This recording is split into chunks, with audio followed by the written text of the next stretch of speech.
السلام عليكم ورحمة الله وبركاته.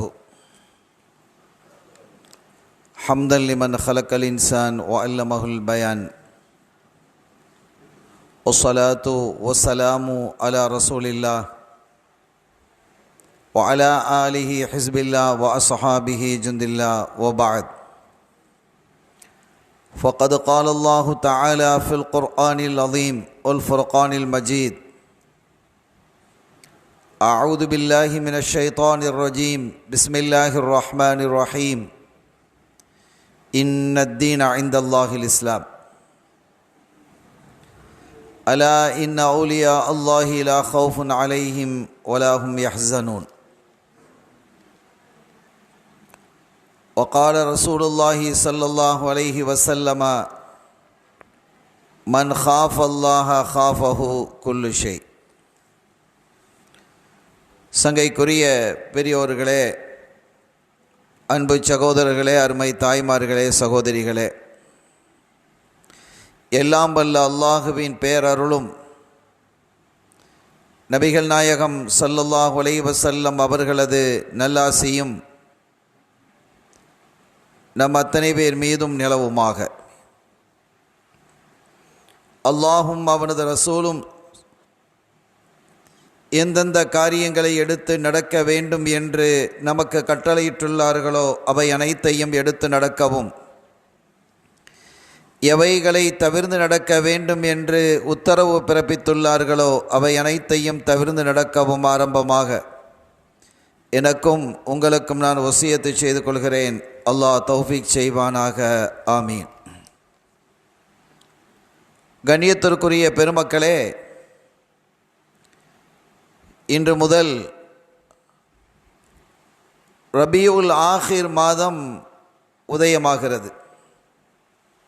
இன்று பிறை 1. கடந்த காலத்திலெல்லாம் இந்த மாதத்தையும் சரி, இதற்கு முன்னால் உள்ள மாதத்தையும் சரி,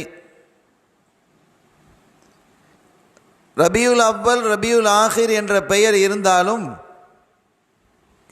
அப்படி ஒரு பெயரை பெருமக்கள் அதிகமாக உபயோகிப்பதில்லை. குறிப்பாக பெண்கள் ரபியுல் அவ்வல் மாதம், ரபியுல் ஆஹிர் மாதம் என்றெல்லாம் சொல்கிறது இல்லை. ரசூலுல்லாவின் மாதம், கௌதுல் ஆலமின் மாதம்னு சொல்லுவாங்க. அப்படி ஒரு பழக்கம் இருந்தது, இப்போதும் இருக்கிறது, ஆனால் குறைவாக இருக்கிறது. அந்த மாதிரி ஒரு பழக்கத்தை நம்முடைய முன்னோர்களாகிய மூதாதையர்கள், ஆபாக்கள் ஏற்படுத்தி வச்சிருந்தாங்க. ஏன் அப்படின்னா, ரசூலுல்லாவுடைய மாதம் என்று சொல்லும் பொழுது அது அவங்க பிறந்த மாதம். அதன் மூலமாக ஸல்லல்லாஹு அலைஹி வஸல்லம் அவர்களை நினைவு கூறக்கூடிய ஒரு வாய்ப்பு கிடைக்கிறது. அதனால் தங்களுடைய பிள்ளைகளுக்கெல்லாம் ரபியுல் அவ்வல் மாதத்தை ரசூலுல்லாவுடைய மாதம் என்று பழக்கப்படுத்தி வச்சிருந்தாங்க. அதே மாதிரி இந்த ரபியுல் ஆஹிர் மாதத்தை கௌதுல் ஆலம் அவர்களுடைய மாதம், முஹீதீன் ஆண்டவர்களுடைய மாதம் என்றெல்லாம் பழக்கப்படுத்தி வச்சிருந்தாங்க. அவுலியாக்களினுடைய நேசம் வரணுங்கிறதுக்காக. அல்லாஹ்வை பிரியப்பட்டவர்கள் அவர்கள் தங்களுடைய வாழ்வின் எல்லா பகுதிகளிலும் அல்லாஹ்வை நினைவு கூறக்கூடியவர்களாகவே இருந்தார்கள். எனவே அந்த அவுலியாக்களை நினைவு கூறும் முகமாக அவுலியாக்களினுடைய மாசம் என்று சொல்வாங்க. ஓதுலாதத்தினுடைய வரலாறை நாம் மாசமாக இருந்தாலும் கூட அவங்களுடைய வரலாறு மட்டுமல்லாமல் பிற நாதாக்கள், அவுலியாக்களுடைய வரலாறுகளையும் இந்த நாட்களிலே நாம் சொல்லி வருகிறோம். ஆக மற்ற அவுலியாக்களினுடைய வரலாறுகளையும் செய்திகளையும் சொல்வதற்கு இந்த மாதம் ஒரு வாய்ப்பாக அமைந்து நம் பிள்ளைகளினுடைய இதயத்தை பக்குவப்படுத்தக்கூடியதாக அமைகிறது. அந்த வகையிலே இங்கு கடந்த மாதத்தில் 12 நாட்கள் கண்மணி ஸல்லல்லாஹு அலைஹி வஸல்லம் அவர்களுடைய மீலாது ஷரீஃப் நிகழ்வை நடத்தியது போல அவர்களுடைய திருப்பேரராக இருக்கக்கூடிய குத்துபுல் அக்தாப் கௌதுல் ஆலம் ஃபர்துல் அஹ்பாப் சையதுனா ஷேக் முஹியுத்தீன் அப்துல் காதிர் ஜீலானி கைலானி கத்தஸல்லாஹு சிர்ரஹுல் அசீஸ் அவர்களினுடைய நினைவாக இந்த 11 நாளையும் உலகத்தினுடைய பல பகுதிகளிலும் கொண்டாடுவது போன்று இங்கும் இந்த திருவண்ணாமலையிலும் கொண்டாடப்படுகிறது. அவுலியாக்களை பொறுத்தவரை அவர்கள் தங்களை எப்படி ஆக்கிக் கொண்டார்கள் என்பதை பேசக்கூடிய ஒரு உரையாக இந்த உரை அமையும். அவுலியாக்களினுடைய இறை அன்பர்களினுடைய இறை நெருக்கம், அல்லாஹ்வோடு அவங்க எவ்வளவு நெருக்கமாக இருந்தாங்க என்பதுதான் இன்றைய உரையினுடைய சாராம்சம். நாம யாரோடெல்லாம் நெருக்கமாக இருக்கிறோம்? மனைவியோடு இருக்கலாம், தாய் தந்தையர்களோடு இருக்கலாம், நாம் பெற்ற பிள்ளைகளோடு நெருக்கமாக இருக்கலாம், பிரியமாக இருக்கலாம், மாணவ மாணவியர்களோடு இருக்கலாம், ஷேகுமார்களோடு இருக்கலாம், அல்லது நம்ம நண்பர்களோடு இருக்கலாம், அல்லது நம்மோடு வியாபாரம் செய்யக்கூடிய பார்ட்னர்ஸ்களோடு இருக்கலாம், யாரோடு இருக்கலாம். அதெல்லாம் ஒன்று தவறல்ல, அது சரியானது தான். ஆனால் அந்த நெருக்கத்தை எல்லாம் தாண்டிய நெருக்கம் அல்லாஹ்வோடு இருக்கணும். அப்படி இருக்கக்கூடிய பக்குவமும் வல்லமையும் யாருக்கு வந்துவிட்டதோ அவர்கள் அவுலியாக்கள். எல்லா நெருக்கத்தை விடவும் அல்லாஹ்வுடைய நெருக்கத்தை யார் தேர்வு செய்கிறார்களோ அவர்கள் அல்லாஹ்வினுடைய நேசர்களாக, இறை அன்பர்களாக மாறிவிடுவாங்க. அப்படிப்பட்ட ஒரு நேசம் நம்முடைய கல்புகளில் வரணும். அவர்களுடைய வரலாறுகளை பேசுகிறோம், அவர்களுடைய வாக்குகளை பேசுகிறோம், அவர்கள் தங்களுடைய வாழ்க்கையில எப்படி நடந்து கொண்டார்கள் என்பதை பற்றி பேசுகிறோம். அதன் வழியாக நம்முடைய இதயங்கள் பரிசுத்தம் பெற வேண்டும். அதுதான் இந்த உரையினுடைய நோக்கமாக அமைகிறது என்பதை இதன் வழியாக நான் உங்களுக்கு சுட்டி காட்டுவேன்.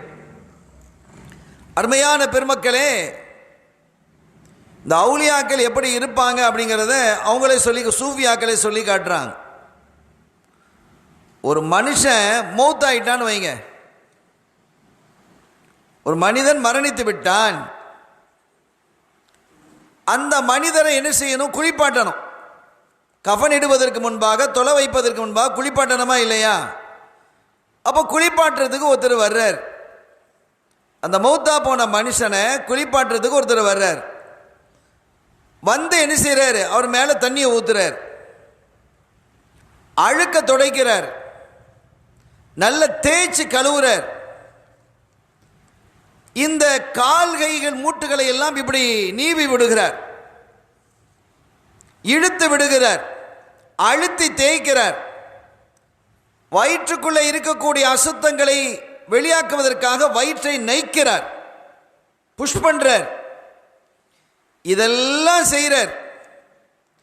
இப்படியெல்லாம் செய்யும்போது அவர் அந்த பக்கம் பிரட்டுறாரு, இந்த பக்கம் பிரட்டுறாரு, நேராக படுக்க வைக்கிறாரு, கொஞ்சம் தூக்கி அப்படி என்ன செய்கிறாரு, இப்படியே மூவ் பண்ணுறாரு. இதெல்லாம் ஜனாசாவில் நான் பார்த்தவங்களுக்கு தெரியும்.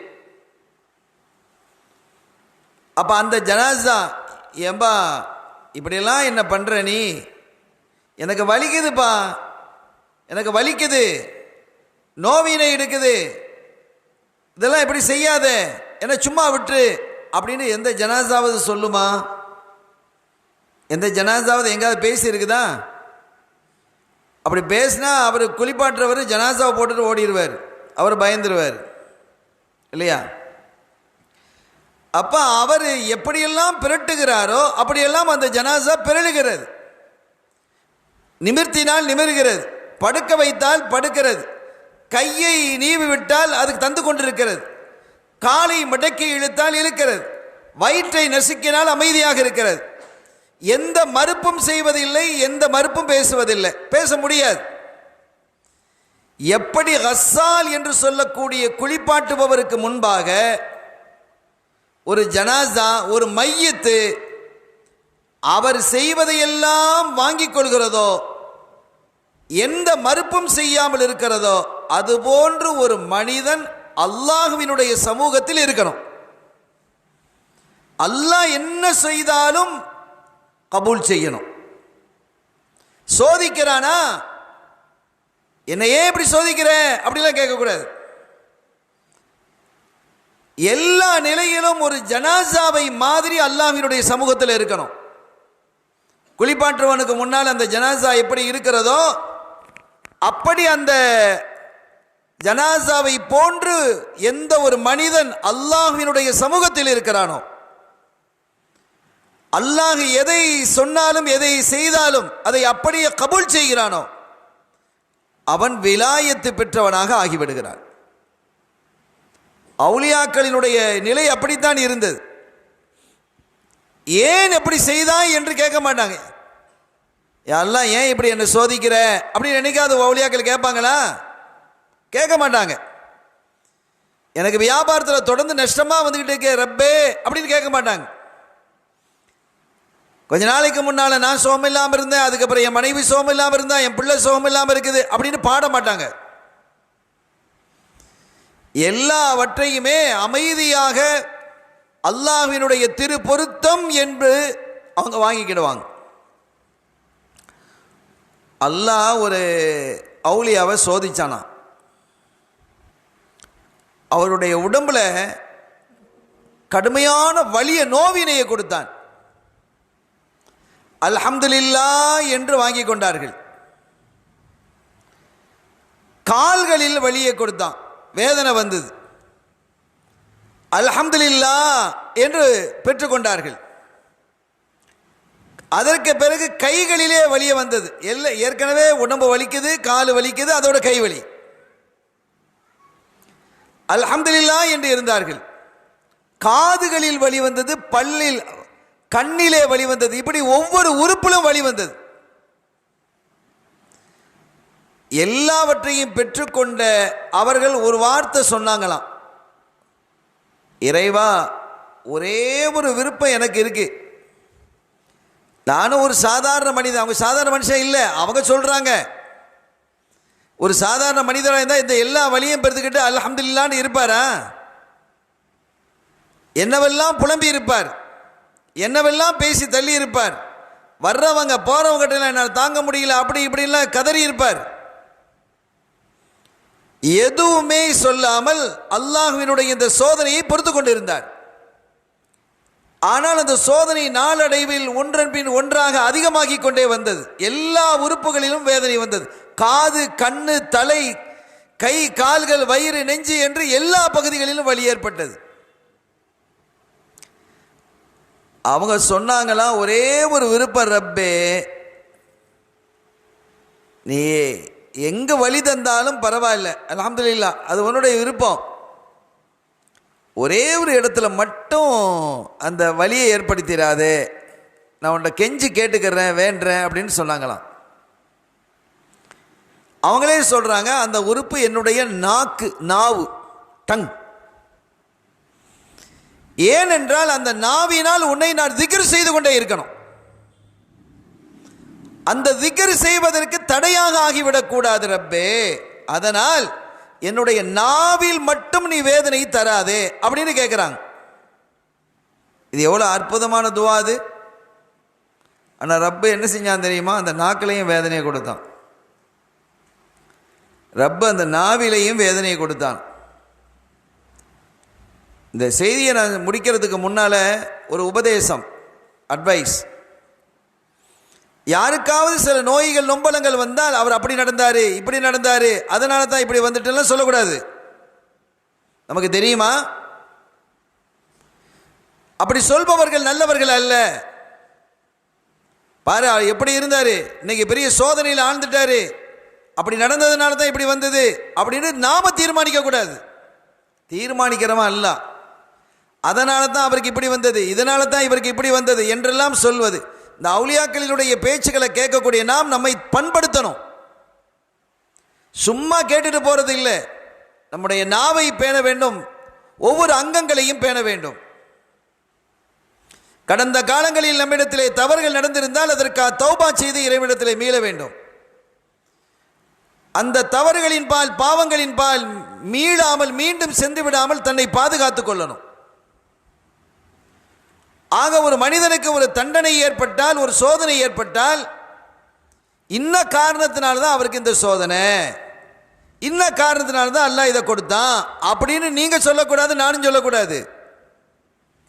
அப்படி சொல்வதற்கோ தீர்மானிப்பதற்கோ நமக்கு எந்த உரிமையும் இல்லை. அது நல்ல பண்பும் அல்ல. அப்படி பார்த்தா எத்தனை நபிமார்களை அல்லாஹ் சோதிச்சிருக்கிறானா இல்லையா? நபிமார்கள் ஏதாவது பாவம் செய்வாங்களா? பாவத்தை விட்டு பாதுகாக்கப்பட்டவர்கள். எனவே அவர்களுக்கு அந்த அப்படி செஞ்சாங்க, இப்படி செஞ்சாங்க, அதனால அந்த நபிமார்களுக்கு இப்படி வந்து யாரும் சொல்ல முடியுமா? அவங்கெல்லாம் மழ்சூம்கள், பாவத்தை விட்டு முழுமையாக பாதுகாக்கப்பட்டவர்கள். சிறிய பெரிய பாவம் எதுவும் நிகழாது. அவர்களுக்கு எத்தனையோ சோதனைகள் வந்திருக்குது. எனவே அதை நாம் உணர்ந்து யாரையும் எந்த குறையும் சொல்லக்கூடாது. இந்த காரணத்தினால தான் அப்படி வந்தது என்று இது ஒரு இந்த பேசிக்கொண்டு வரக்கூடிய இந்த வழியில் நமக்கான உபதேசம். அது நம்முடைய வாழ்க்கையில் நம்ம எப்படி இந்த விஷயத்தில் நடந்துக்கிடணும். இப்போ அந்த இறைநேசருக்கு உடலினுடைய ஒவ்வொரு அங்கத்திலையும் அல்லாஹ் வலிய நோவினை கொடுத்தான். கை கால்களிலே வலி, தலையிலே வலி, கண்ணிலே வலி, காதிலே வலி, நெஞ்சிலே வலி, வயிற்றிலே வலி. அவங்க ஒரே ஒரு பிரார்த்தனை தான் சொன்னாங்க, நீ எங்கேயும் வலியை தந்துரு, நோவினை தான், பெயின் ஏற்படுது, அதை பற்றி பிரச்சனை இல்லை, அல்ஹம்துலில்லாஹ். ஆனால் என் நாவில் மட்டும் தராதே ரப்பே, அப்படி தந்தால் உன்னை திக்ர் செய்ய முடியாமல் போய்விடுமோ என்று நான் அஞ்சுகிறேன் என்றார்கள். ஆனால் நாவிலும் அல்லாஹ் அந்த நோவினை கொடுத்தானாம். அப்போ கடைசி அவங்க சொன்னாங்களாம், ரஹ்மானே என்னை மன்னிச்சிரு அல்லாஹுவே, என் நாவிலும் இந்த நோவினை தர வேண்டும் என்பது உன்னுடைய நாட்டமாக இருக்கிறது. என் நாக்கிலும் இந்த வலியை, வேதனையை, நோவினையை தர வேண்டும் என்பது உன்னுடைய நோக்கமாக இருக்கிறது. அந்த நோக்கத்துக்கு குறுக்கீடாக நான் பேசிவிட்டதுக்கு மன்னிப்பு கேட்கிறேன். உன்னுடைய நோக்கம், உன்னுடைய எதுவோ, உன்னுடைய விருப்பம் எதுவோ அதுவே என்னுடைய விருப்பமாக இருக்கும். எப்படி முடிக்கிறாங்க பாருங்க, உன் விருப்பம் எதுவோ அதுவே என்னுடைய விருப்பம். எனவே என் நாவில் நோவினை தர வேண்டும் என்பது உன் விருப்பம் என்றால் அதுவே என்னுடைய விருப்பம் என்று சொல்லி அமைதியாயிட்டாங்க. அல்லாஹ் அவர்களுக்கு முழுமையான சுகத்தை கொடுத்தான். இப்படி இறைவனிடத்திலே முழுமையாக அன்பித்து அந்த இறைநேச செல்வர்கள் இறைவனுடைய நெருக்கத்தை அவர்கள் பெற்றார்கள். எல்லா நிலைகளிலும் அல்லாஹுவையே நினைவு கூறுவார்கள். எல்லா சூழலிலும் அவனை அன்றி வேறு நினைவுகள் அவர்களுக்கு இருப்பதில்லை. இறை சிந்தனையிலேயே தங்களை முழுமையாக ஆட்படுத்திக் கொள்வார்கள். அப்படி ஆட்படுத்தி கொண்டதால் ரப்புல் ஆலமீன் அல்லாஹ் ஜல்ல ஷானஹு வ தஆலா அவர்களுக்கு மகத்தான பாக்கியத்தையும் சிறப்பையும் அல்லாஹ் அவர்களுக்கு கொடுத்திருக்கிறான். ஒரு தடவை ஒரு இறைநேச செல்வர் அவங்க ஒரு கடைத்தெரு வழியாக போய்கிட்டே இருக்கிறாங்க. அப்படி சென்று கொண்டு இருக்கும் பொழுது அவங்க நோன்பு வச்சிருக்கிறாங்க. நோன்பு வைத்திருக்கக்கூடிய காலம், நோம்புனா ரமதானுடைய காலம் அல்ல, ஏதோ ஒரு நோன்பு, திங்கக்கிழமை வியாழக்கிழமை நோன்பு வைக்கிறாங்க. ஐயாமு தஷ்ரீக் புற 13, 14, 15 முழு சந்திரன் உள்ள நாட்கள், இதெல்லாம் நோன்பு வைக்கிறது இருக்கு இல்லையா? அந்த அடிப்படையிலே அவங்க நோன்பு வச்சிருந்தாங்க. அப்படி நோன்பு வைத்துக்கொண்டு தெருவிலே செல்லும் பொழுது ஒரு மனிதர் சொல்கிறார், ரஹிமல்லாஹு மையஷரப், கையில் தண்ணி வச்சிருக்கிறார். ஒரு ஜக்கில் தண்ணியை வச்சுக்கிட்டு ரஹிமல்லாஹு மையஷரப், யார் இந்த தண்ணியை குடிக்கிறார்களோ அவர்களுக்கு அல்லாஹ் ரஹ்மத் செய்வானாக அப்படின்னு சொல்றார். யாராவது குடிச்சிட்டு போட்டோம், இவங்க குடிக்கலாமா? இவங்க நோன்பு வச்சிருக்கிறாங்க. நேர நோன்பு வச்சு சில வரலாறுகள் அறிஞர்கள் சொல்வதற்கு நான் கேட்டிருக்கிறேன். அதுவும் நோன்பு திறக்கிற நேரம் நெருங்கிடுச்சு. இப்போ 6:30 மணிக்கு மகரிப்னு வைங்க, நோன்பு திறக்கிற நேரம். இப்போ 6 மணி, 6 மணியில் போய் தண்ணியை குடிச்சா நோன்பு பாத்தியில் ஆகிடுமா இல்லையா? நோன்பு முறிஞ்சு போயிடும். இவங்க ரஹிமல்லாஹு மையஷரப், யார் இந்த தண்ணியை கொடுக்கிறாரோ அவருக்கு அல்லாஹ் அருள் புரிவானாக என்று சொன்னதும் நேராக அந்த ஜக்கில் போய் தண்ணியை வாங்கி நோம்பை முடிச்சிட்டாங்க, தண்ணியை குடிச்சிட்டாங்க. ஃபகீலஹு அலம் தக்குன் சாயிமா, நீங்கள் நோம்பாளி இல்லையா அப்படின்ட்டு கேட்டாங்களாம். ஆமாம், நான் நோன்பு தான். ஒரு மறந்துட்டீங்களோ? இல்லை, மறக்கலாம் இல்லை, மறந்துலாம் நான் என்ன செய்யலை. அப்போ நோன்பு வச்சுக்கிட்டு போய் நீங்கள் அந்த தண்ணி கொஞ்ச நேரம் தானே இருக்குது, நோம்பில் பாத்தியில் ஆக்கிட்டீங்களே. அப்படி தான் நாம் பார்ப்போம். நம்ம அப்படி பார்ப்போமா இல்லையா? நோம்பை எந்த நேரத்துலையும் பாத்தியில் ஆக்காமல் இருக்கிறதுக்கு நம்ம பார்ப்போம். எவ்வளவு தாகம் இருந்தாலும் அடக்கிக் கொள்வோம், எவ்வளவு பசி இருந்தாலும் அடக்கிக் கொள்வோம். சாப்பிட்ருவோமா? சாப்பிட மாட்டோம். அதுவும் நோன்பு திறப்பதற்கு ஒரு சில நிமிடங்களே பாக்கி இருக்கக்கூடிய நேரத்தில் அந்த தண்ணியை போய் குடித்தா எப்படி இருக்கும்? பெரிய தாகமும் ஒன்று இல்லைன்னு வச்சுக்கோங்க, அந்த தண்ணியை போய் எதுக்கு குடிக்கணும்? நோன்பு பாத்தியில போச்சே. இப்படி தான் நாம் கணக்கிடுவோம். அவுலியாக்களினுடைய கணக்கு எப்படி இருக்குன்னு பாருங்கள். அவங்க என்ன சொன்னாங்க, அதெல்லாம் நான் நோன்பு தண்ணியெலாம் குடிக்க மாட்டேன் அப்படின்னா நம்ம அப்படி தான் நம்ம சொல்லுவோம். நாங்கள் தண்ணியை குடிங்க, இந்த தண்ணியை குடிங்க. அது குடித்தா நம்ம குடிப்போமா? குடிக்க மாட்டோம். நான் நோன்பு தண்ணி குடிக்க மாட்டேன் இப்படி சொன்னால் சரியா? சரிதான், பிழை இல்லை. ஒரு ஆள் நம்மளோட டீ தர்றாரு, ஒரு பாலை தர்றாரு, ஒரு காஃபியை தர்றாரு, ஒரு சர்பத்தை தர்றாரு. நம்ம நோன்பு வச்சுருக்கிறோம், நம்ம என்ன சொல்லணும்? இல்லை வேணாம், நான் நோன்பு வச்சுருக்கிறேன் அப்படின்னு சொல்லணும். சொல்கிறது சரியா பிழையா? சரிதான், பிழை இல்லை, சொல்லலாம். இல்லைன்னா அவர் திரும்ப திரும்ப சொல்லிக்கிட்டே இருப்பார். நம்ம இல்லை வேணாம் வேணாம் வேணான்னு சொல்லிக்கிட்டே இருப்போம். இல்லை பரவாயில்ல, கொஞ்சமாவது குடிங்களேன் அப்படிங்கிற போது இப்படியெல்லாம் அவரை நம்மை வற்புறுத்தும் போது நம்ம என்ன சொல்ல வேண்டியது வரும்? இல்லை நோன்பு வச்சிருக்கிறேன் அப்படின்னு சொல்ல வேண்டியது வரும். அது சரிதான், பிழை அல்ல. ஆனால் இவங்க என்ன சொல்கிறாங்கன்னா, அவர் என்ன சொன்னார் தெரியுமா? ரஹிமல்லா, அல்லாஹ் இந்த தண்ணியை குடிப்பவனுக்கு அருள் புரிவானாக. நான் என் நோன்பின் மீது வைக்கக்கூடிய நம்பிக்கையை விட அல்லாஹ்வினுடைய அருளின் மீது நம்பிக்கை அதிகமாக வச்சிருக்கிறேன். நான் நோம்பாளின்னு பெருசா பார்க்கறத விட அது பெருசா, அல்லாஹ்வுடைய அருள் பெருசா? என்னுடைய நோம்பா பெருசு? அல்லாஹ் நினைச்சா அந்த நோம்பத்துக்கு குப்பையில் போட்டுடலாம், கடா சீரலாம். அல்லாஹ்வுடைய ரஹமத்துங்கிறது அப்படியா? அதனால் என்னுடைய நோன்பை விட அது கபூலாகலாம், கபூலாகாமலும் இருக்கலாம். ஆனால் அல்லாஹ்வுடைய ரஹமத் என்பது அப்படி இல்லையே. எனவே அவருடைய துஆவிலே ரஹமத் இருக்கிறது. அந்த ரஹமத்தை ஆதரவு வைத்து நான் அதை தனியாக குடித்தேன் அப்படின்னாங்க. சில அறிஞர்கள் சொல்லுவார்கள், ஆகிரத்திலே மகத்தான இடத்திலே தன்னுடைய வணக்கத்தின் மீது வைக்கக்கூடிய நம்பிக்கையை விட அல்லாஹ்வினுடைய அருளின் மீது வைத்த நம்பிக்கையால் அவர்கள் அல்லாஹ் மிக உயர்ந்த இடத்துல சொர்க்கலோகத்தில் வச்சானோ.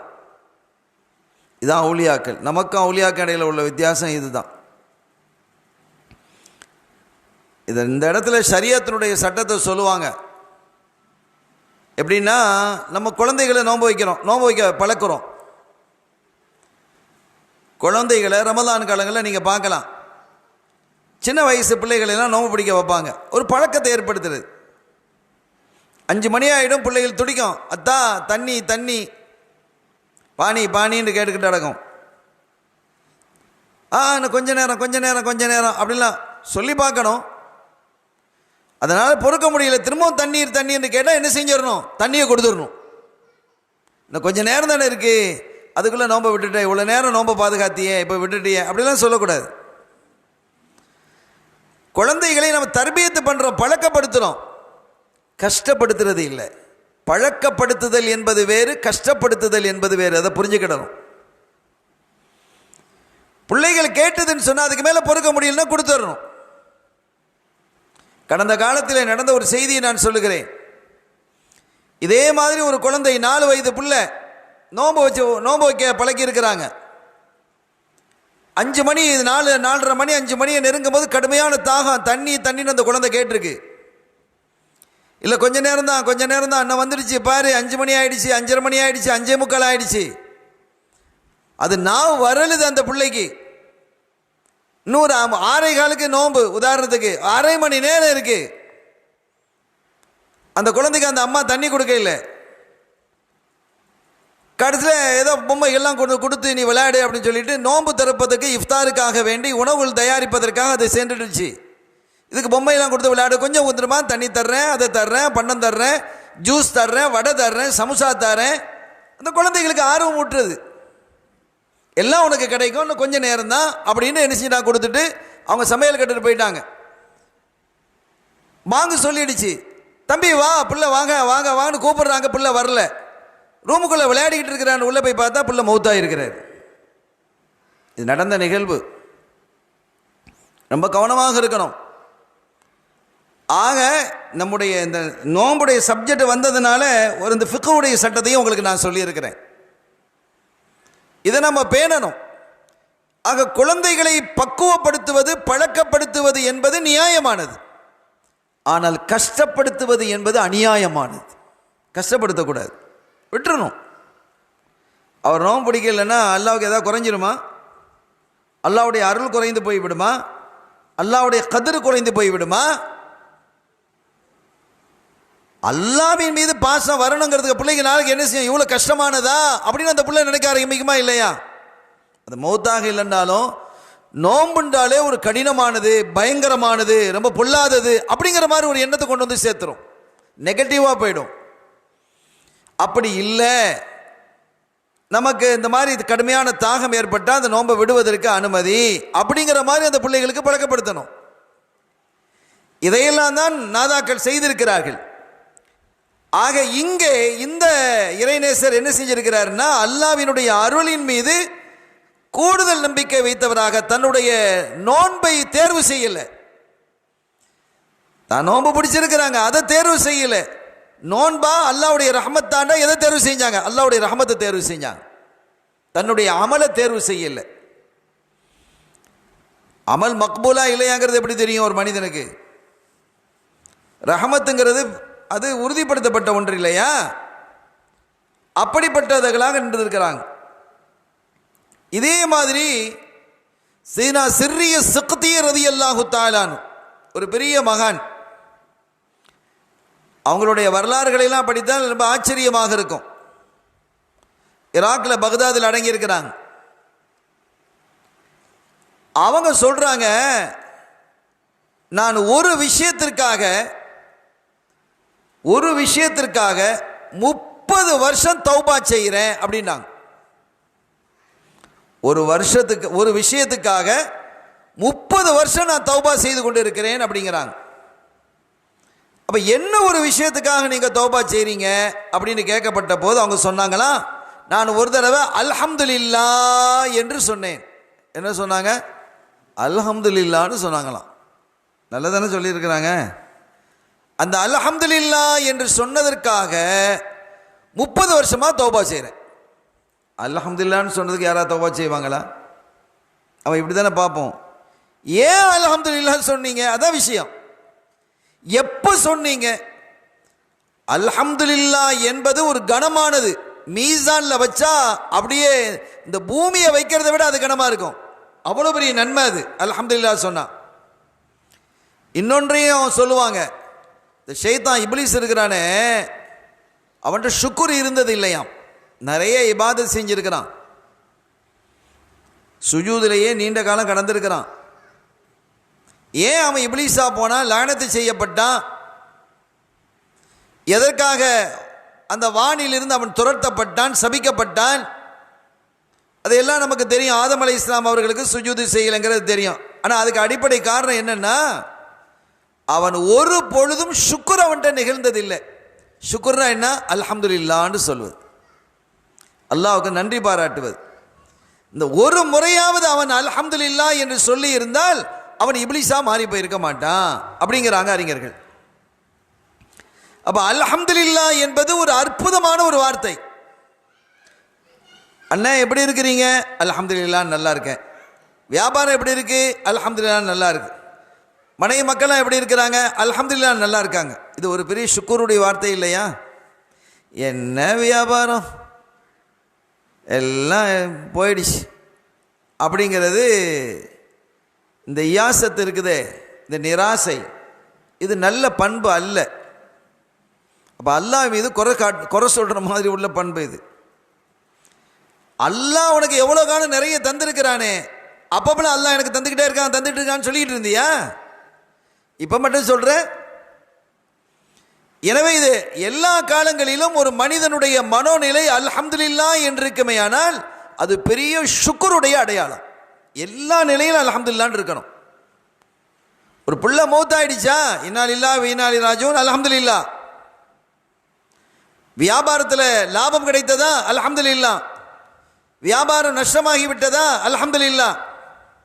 நாம் ஒரு விஷயம், ஒரு காரியத்திற்காக செல்கிறோம், அந்த காரியம் நிறைவேறிவிட்டது, அல்ஹம்துலில்லாஹ்.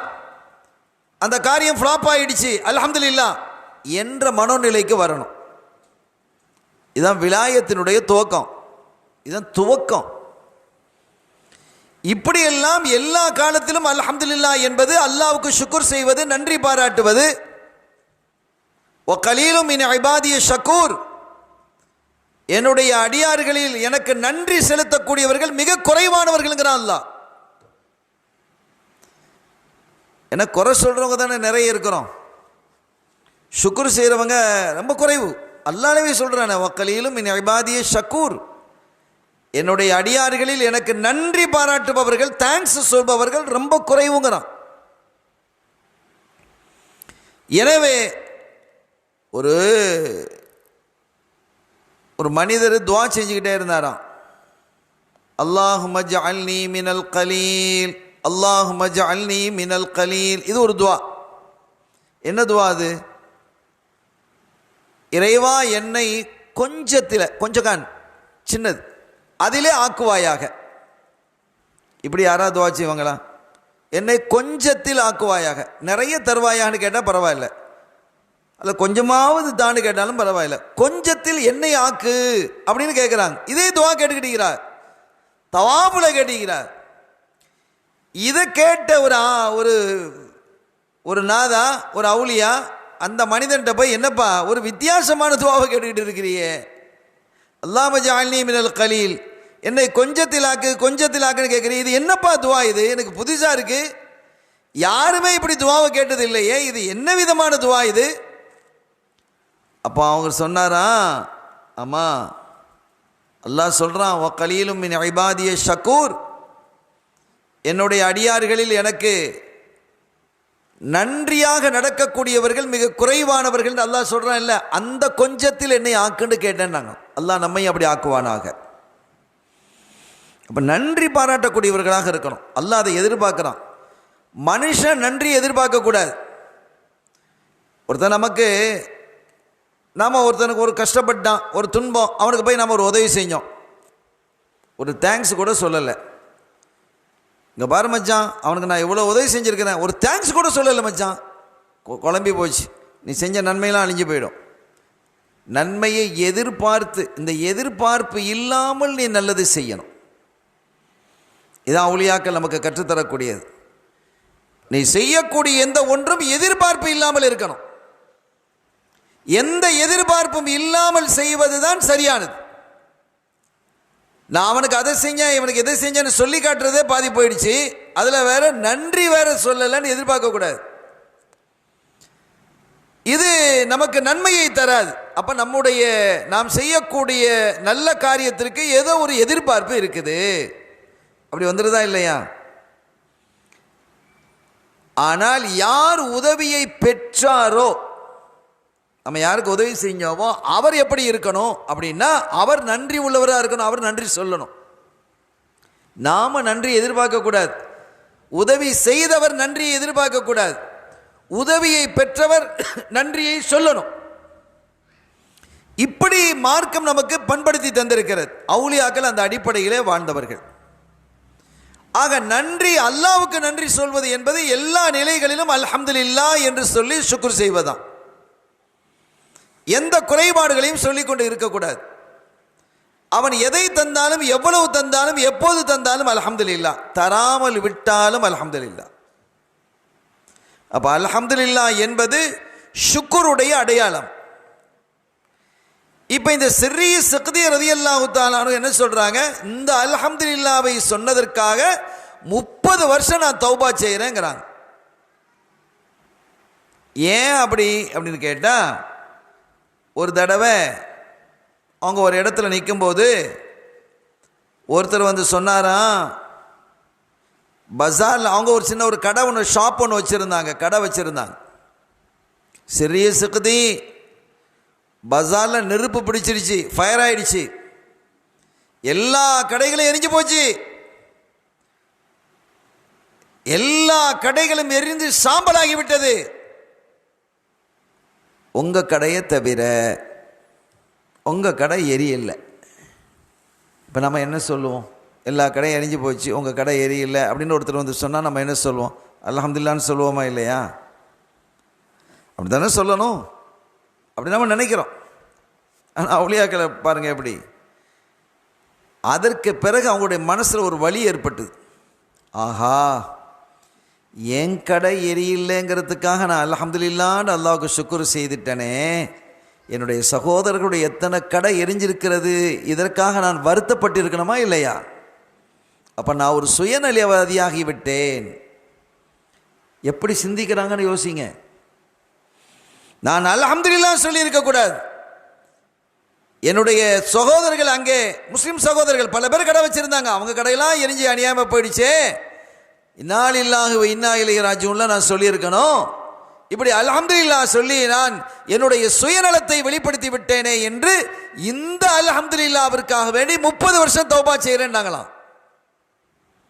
ஒரு ஆச்சரியமான வாழ்க்கை இல்லையா? என்ன குணம் அவர்களுக்கு இருந்திருக்கிறது, என்ன பண்பு அவர்களிடத்தில் இருந்திருக்கிறது. இமாம் கஸ்ஸாலி ரஹ்மத்துல்லாஹி அலைஹி அவர்கள் ஒவ்வொரு கட்டத்திலேயும் ஒவ்வொரு செயலையும் அல்லாஹ்வை நெருங்குவதற்கான என்ன வழிவகை இருக்கிறது என்பதையே பார்ப்பாங்க. இமாம் கஸ்ஸாலி ரஹ்மத்துல்லாஹி அலைஹி ஒரு தடவை பள்ளிவாசலுக்கு தொலை போயிட்டு வெளியில் வரும்போது வெளியே பார்த்தா செருப்பை காணோம். ஒரு குறிப்பு ஒன்று சொல்லுது, அது சரியா பிழையாண்டு தெரியல, சரியா இருக்கிறதுக்கு வாய்ப்பு இருக்கு. உலகத்திலேயே அதிகமாக செருப்புகள் தொலைய இடம் மஸ்ஜிதுகள். உலகத்திலேயே அதிகமாக செருப்பு காணாமல் போகக்கூடிய இடம் மஸ்ஜிதுகள் தானா. நல்ல செருப்பு தூக்கிட்டு போயிடுறான், பிஞ்சு செருப்பை போட்டு போயிடுறான். அவன் வரும்போது ஒரு செருப்பை தொட்டுட்டு வர்றது, போகும்போது வேறு செருப்பை தொட்டுட்டு போயிடுறது, இப்படி நிறைய இடங்கள்ல நடக்குது. ஹைர், அல்ஹம்துலில்லாஹ். அப்போ இவங்களுடைய செருப்பு தொலைந்ததற்காக வெளியிட்டு அழுதுருக்கிறாங்க. அப்போ இவங்களுடைய முஹிப்பீன்கள் சொன்னார்களாம், ஏன் இமாம் அவர்களை நீங்கள் அழுகிறீங்க, செருப்பு தானே தொலைஞ்சு போச்சு, இதை விட செருப்பு அழகான செருப்பை நாங்கள் வாங்கி தர்றோம், வாங்க வாங்கிக்கிடலாம், ஒரு புது செருப்பை வாங்கிக்கிடலான்னு சொல்லும்போது, அதல்ல, செருப்பை என்னால் வாங்க முடியும், ஆனால் செருப்பை திருடியவனை நினைத்து நான் அழுகிறேன். ஏன் அழுகிறீங்க, அவனை திட்டலை செய்யணும் இல்லை, நாளை மறு உலகத்திலே நெருப்பினால் ஆன செருப்பை அவனுடைய வாயிலே அல்லாஹ் திணிப்பான் என்று நமக்கு சட்டம் சொல்லுகிறது, மார்க்கம் சொல்லுகிறது. அப்போ என் காரணத்தினால் அவனுக்கு நெருப்பினாலான செருப்பு ஊட்டப்படுகிறதே என்று நினைத்து நான் அழுகிறேன் நாங்களாம். இதெல்லாம் ஒரு ஆச்சரியமான விஷயம் இல்லையா? என்ன பண்பாடு, பண்பாடினுடைய சிகரம், உச்சம் அது. அப்படி இறைநேச செல்வர்கள் என்ன செஞ்சிருக்கிறாங்க, முழுமையாக வாழ்ந்திருக்கிறார்கள் என்பதை நாம் விளங்குகிறோம். சிறிய சிக்தி ரலியல்லாஹு தஆலா அன்ஹு அவங்க சொன்னாங்களா, அஷ்தஹி அன் அமூத பி பலதின் கைரி பக்தாத். நான் சொல்லிட்டேன் ஏற்கனவே, சிறிய சிக்தி பெரிய மகான், அவங்களுடைய வரலாறுங்கிறது வாய்ப்பு கிடைத்தா நம்ம சொல்லுவோம் இன்ஷா அல்லாஹ். ஏன்னா 3 நாள் பயான் இருக்குது, அதில் கிடைத்தா நம்ம சொல்லுவோம். ரொம்ப பெரிய அற்புதமான மகான் அவங்க, சிறிய சிக்தி ரலியல்லாஹு தஆலா அன்ஹு அவர்கள். ஓதுல் ஆலம் ரலியல்லாஹு தஆலா முஹைதீன் அப்துல் காதிர் ஜீலானி கத்தஸல்லாஹு சிர்ருல் அஸீஸ் அவர்களுக்கு முந்தைய காலத்தில் வாழ்ந்தவங்க. அவங்க சொல்றாங்களா, அஷ்தகி அன் அமூத பி பலதின் கைரி பக்தாத், பக்தாத் அல்லாத ஊரில் நான் மௌத்தா போகணும் அப்படிங்கிறது என்னுடைய விருப்பம். பக்தாதில் நான் மௌத்தா போகக்கூடாது. ஏன்னா பக்தாதில் தான் அவங்க வாழ்கிறாங்க, அவங்களுடைய வாழ்க்கை முழுவதும் எங்கே தான் இருக்குது, பக்தாதில் தான் வாழ்கிறாங்க. ஆனால் மௌத்தா போவது பகதாத் அல்லாத ஊரில் நான் மௌத்தா போகணும்னு நான் விரும்புகிறேன் அப்படின்னு சொன்னாங்களாம். அப்போ லிம ஃபக்காலு லிமாதா அல்ல லிமதாக்க, எதனால் அப்படி சொல்கிறீங்க அப்படின்னு அவங்கள்ட்ட கேட்கப்பட்டிருக்கு. அல்லா யக்பலனி கபருஹு, அல்லா யக்பலனி கபரி ஃபாஃப்தலிஹ், நான் நிறைய பாவம் செஞ்சிட்டனோன்னு பயமாக இருக்குது. யார் சொல்கிறா? சிறு சிகுதி. பாவம் செய்யாதவங்க தான் பாவம் செஞ்சிட்டோமோன்னு பயப்படுறாங்க. பாவம் செஞ்சவங்கள்லாம் தைரியமாக தான் இருக்கிறாங்க. பாவம் செய்தவர்கள், குற்றம் இழைத்தவர்கள்லாம் தைரியமாக இருக்கிறாங்க. பாவம் செய்யாத அந்த பெருமக்கள் அல்லாஹ்வை பயப்படுறாங்க. நான் மௌத்தாகி நான் இந்த ஊரில் தானே வாழ்ந்திருக்கிறேன், இந்த பகதாதில் தானே நான் வாழ்கிறேன், இத்தனை காலம் நான் பகதாத் இருந்திருக்கிறேன், என்னை பற்றி இந்த மண்ணுக்கு தெரியுமா இல்லையா? இந்த மண் என்னை பார்த்துக்கிட்டு தானே இருக்கு. நான் மௌத்தாயிட்டா இந்த பாவியை நான் ஏற்றுக்கிட மாட்டேன்னு இந்த கபர் என்னை தூக்கி வெளியில் வீசிடுமோன்னு எனக்கு பயமாக இருக்குன்னாங்களாம். அதனால் என்னை பார்க்காத மண்ணில் போய் அடங்கிறதுக்கு விரும்புகிறேன்னாங்க. பகதாதுங்கிறது பாக்கியமான ஊர், அது அவங்களுக்கும் தெரியும். ஆனால் அவங்க என்ன சொல்கிறாங்க, இந்த பகதாது மண், இந்த கபரு என்னை அங்கீகரிக்காதோ கபூல் செய்யாதோ, என்னை தூக்கி வெளியில் வீசிடுமோ அப்படின்னு எனக்கு பயமாக இருக்குது நான் செஞ்ச பாவத்தினால அப்படின்னாங்களாம். எவ்வளோ பெரிய இறையச்சம் இருந்திருக்கிறது, அல்லாஹ்வினுடைய பயம் அவர்களிடத்தில் நிறைவாக இருந்திருக்கிறது. மன் ஹாஃப் அல்லாஹ ஹாஃபஹு குல்லு ஷை, ஆரம்பத்தில் நான் படித்து காட்டிய ஹதீஸ். யார் அல்லாஹ்வுக்கு அஞ்சுகிறார்களோ அவர்களுக்கு எல்லாம் அஞ்சும் என்றார்கள் ஸல்லல்லாஹு அலைஹி வஸல்லம். யார் அல்லாஹ்வுக்கு அஞ்சுகிறார்களோ அவர்களுக்கு எல்லாம் அஞ்சும். இப்போ நமக்கு என்ன, எதை கண்டாலும் நமக்கு அச்சமாக இருக்கிறது. வறுமையை கண்டு அச்சம், பிஸ்னஸில் நஷ்டம் ஏற்பட்டுட்டால், தொழிலில் நஷ்டம் ஏற்பட்டுட்டால் அச்சம். நம்முடைய பிள்ளைகள் வாழ்க்கை சரியாக அமையலைன்னா நமக்கு பயமாக இருக்குது. எப்படி நம்முடைய பிள்ளைகளோட வாழ்க்கையெல்லாம் போகுமோ, அவனுக்கு நல்ல வேலை கிடைக்கலன்னு அச்சம். அவன் பிள்ளைய வச்சு, பொண்டாட்டி மக்களை வச்சு எப்படி காப்பாற்றுவான் அச்சம். கவர்மெண்ட்டை கண்டு அச்சம், அவன் அப்படி பண்ணிடுவானோ இப்படி பண்ணிடுவானோ அந்த சர்க்காரு, இந்த சர்க்கார் நம்ம என்ன பாடுபடுத்துமோ தெரியலையே முஸ்லிம்களை அப்படின்னு அச்சம். ஏன் இந்த அச்சம் எல்லாம் வருகிறது என்றால், அல்லாஹ்விடத்தில் நமக்கு அச்சம் இல்லை. ரப்ப இடத்துல நமக்கு அச்சம் வந்து விட்டால் இந்த அச்சமெல்லாம் இருக்காது. ரப்ப இடத்துல அச்சம், அல்லாஹ்விடத்தில் பயம் வந்துருச்சுன்னு வைங்க, இது எதுவும் அச்சம் இருக்காது. மன் ஹாஃப் அல்லாஹ ஹாஃபஹு குல்லு ஷை. இந்த மண்ணிலே வாழக்கூடிய மூமீன்கள் இறையச்சத்தோடு வாழ்வார்களாக இருந்தால் அரசாங்கம் அவர்களுக்கு பயப்படும், அரசு பயப்படும். அவங்களுக்கு அநீதம் இழைப்பதற்கு, அவங்களுக்கு தங்கடம் இழைப்பதற்கு அரசாங்கமே பயப்படும். நாம் கூடிய மட்டும் விலாயத்தினுடைய உச்சம் இல்லாவிட்டாலும் கூட அடிப்படை ஹலால் ஹராமை பேணியாவது நாம் வாழணும். நம்மையில் இருந்து நிகழ்ந்து விட்ட பாவங்களுக்கு தௌபா செய்யணும். அதை சரிப்படுத்துவதற்காக வாதிடக்கூடாது. அது குற்றம் என்பதை அங்கீகரித்து அதோடு அந்த என்ன செய்யணும், அந்த பேச்சை விட்டுவிட்டு அல்லாஹ்விடத்தில் முழுமையாக நம்மை அர்ப்பணிக்கணும். இதுதான் ஒரு மனிதனை உச்ச நிலைக்கு கொண்டு வரக்கூடியதாக இருக்கிறது என்பதை நம்ம விளங்கிக்கிடணும். இப்படியெல்லாம் தங்களுடைய வாழ்க்கை அமைத்து கொண்டவர்கள் தான் அவுலியாக்களாக இருக்கக்கூடிய இறை அன்பர்கள். கண்ணியத்திற்குரிய பெருமக்களே, இமாம் ஜைனுல் ஆபிதீன் ரதியல்லாஹு தஆலா ஸல்லல்லாஹு பேரர் ஹதரத் ஹுசைன் ரதியல்லாஹு தஆலாவுடைய மகனார். எல்லாருக்கும் தெரியும் ஜைனுல் ஆபிதீன். கர்பலால எல்லாரும் கொல்லப்பட்ட பொழுது, ஷஹீதாக்கப்பட்ட பொழுது ஒரே ஒரு ஆள் தான் மிஞ்சி இருந்தது. யார்? ஜைனுல் ஆபிதீன் ரதியல்லாஹு தஆலா, ஹுசைன் ரதியல்லாஹு தஆலாவுடைய மகனார். அவங்க சின்ன வயசாக இருந்தாங்க. அவங்க யுத்த காலத்துக்கும் அவங்க வந்திருந்தாங்க. ஆனால் சின்ன வயசு பிள்ளைலாம் யுத்த காலத்தில் நின்றாங்க. ஆனால் இவங்களுக்கு கடுமையான காய்ச்சல் நோய் ஏற்பட்டு அந்த யுத்த காலத்துக்கு போக முடியாமல் அந்த டெண்டுக்குள்ளேயே இருந்துட்டாங்க. அல்லாஹ் அந்த சந்ததியை பாதுகாக்கிறதுக்காக வேண்டி அல்லாஹ் தஆலா அவங்கள என்ன செய்யலை, ஒரு நோயை கொடுத்து டெண்டுக்குள்ளே படுக்க வச்சுட்டான் அல்லாஹ். இல்லைனா ஹுசைன் ரலியல்லாஹு அன்ஹுடைய சந்ததிகள் இல்லாமல் போயிருக்கும் இது வரைக்கும். அந்த சந்ததிகள் கியாமத்து வரைக்கும் இருக்கணும் என்பதற்காகவே அவர்களுக்கு ஒரு நோயை கொடுத்து அல்லாஹ் என்ன செஞ்சிடான். அப்போ நோய் வந்து ஒரு ஹைரா இல்லையா? அதனால தானே இன்னைக்கு வரைக்கும் அந்த சாதாத்மார்கள் அஹ்லு பைத்துகள் இருந்துக்கிட்டு இருக்கிறாங்க. அப்போ ஹுசைன் ரலியல்லாஹு தஆலா அன்ஹு அவர்களுடைய அந்த அருமை மகனார் ஜைனுல் ஆபிதீன் ரலியல்லாஹு தஆலா அன்ஹு அவர்கள், அவங்களுடைய அசல் பெயர் ஜைனுல் ஆபிதீன் கிடையாது. அந்த நேரத்தில் அவங்களுக்கு ஜைனுல் ஆபிதீன் பேரே இல்லை. அவங்க பேர் அலி. ஹுசைன் ரலியல்லாஹு தஆலா தன்னுடைய அப்பா பேரை, அத்தா பேரை தான் என்ன செஞ்சாங்க, வச்சாங்க, அலின்னு வச்சாங்க. இந்த பேர்களை வந்து அந்த காலத்தில் அப்படி வச்சுருக்கிறாங்க. தங்களுடைய மூதாதையர்களுடைய பேர்களை வைப்பாங்க. அப்பாவுடைய பேரை தன்னுடைய பிள்ளைக்கு வைக்கிறது. இப்போ எல்லாம் மாறி போச்சு. என்னென்னமோ பேர் வைக்கிறாங்க. வாயிலேயே நுழைய மாட்டேங்குது பேருக்கு. அது பொருள் என்னன்னு தெரிய மாட்டேங்குது. ரொம்ப புது புது பேராக வைக்கணும். எஸ்ஸில் முடியணும், எஃப்பில் முடியணும், அதில் எஸ்ஸில் ஆரம்பிக்கணும், என்னமோ சொல்கிறாங்க பேர்கள்லாம். இப்போ பேர்களை வந்து உலமாக்கள்கிட்ட கேட்குறது இல்லை. இந்த பேர் வச்சா என்ன ஹஸ்ரத், இந்த பேர் வச்சா என்ன, முன்னால் கேட்பாங்க. அப்படி இல்லை. இப்போ யார்கிட்ட கேட்குறாங்க தெரியுமா? நெட்டில் கேட்குறாங்க. கூகுளில் போய் தேடுறாங்க என்ன பேர் வைக்கலாம். எல்லாருக்கும் எஃப்லேயே ஆரம்பிக்கணும். என் பிள்ளைகள் எல்லாத்துக்கும் எஸ். என்னுடைய பேரும் எஸ்ஸில் ஆரம்பிக்குது, என் ஒய்ஃபு பேரும் எஸ்ஸில் ஆரம்பிக்குது. அதனால் என் பிள்ளையோட பேரும் எஸ்ஸில் ஆரம்பிக்கணும். லா ஹவ்ல வலா குவத்த இல்லா பில்லா. இது என்ன கருத்துன்னு நமக்கு தெரியல. பாவம்னு சொல்ல வரல.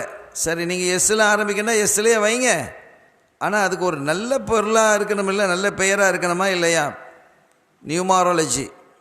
இப்போ நியூமாரோலஜியில் எல்லாம் நிறைய பார்க்குறாங்க. அதெல்லாம் அது இஸ்லாத்தில் இருக்கானா? இருக்குது. ஸல்லல்லாஹு அலைஹி வஸல்லம் நிறைய பெயர்களை மாற்றி இருக்கிறாங்க. நிறைய பெயர்களை என்ன செஞ்சுருக்கிறாங்க, மாற்றி வச்சுருக்கிறாங்க. இந்த பேர் ஹசன் ரலியல்லாஹு தஆலா இருக்கிறாங்களே, அந்த காலத்தில் இந்த அரபுகள் எப்படி பெயர் வைப்பாங்க தெரியுமா? ஃபஹது, அசது, சிங்கம், புலி, இப்படிலாம் பேர் வைப்பாங்க. அந்த வீரத்தை காட்டுறதுக்கு. சண்டைன்னு பேர் வைப்பாங்க. ஹர்புன்னு சண்டைன்னு பேர் வைப்பாங்க. கித்தால், அடித்து நொறுக்கிறதுன்னு பேர் வைப்பாங்க. இதெல்லாம் அரபுகளுடைய வழக்கம், வீரத்தை காட்டுறதுக்காம். அலிநாயகம் ரலியல்லாஹு அன்ஹு அவர்களுக்கும் ஃபாத்திமா நாயகிக்கும் பிள்ளை பிறந்திருக்கு. முதலாவது பிள்ளை ஆம்பளை பிள்ளை பிறந்திருக்கு.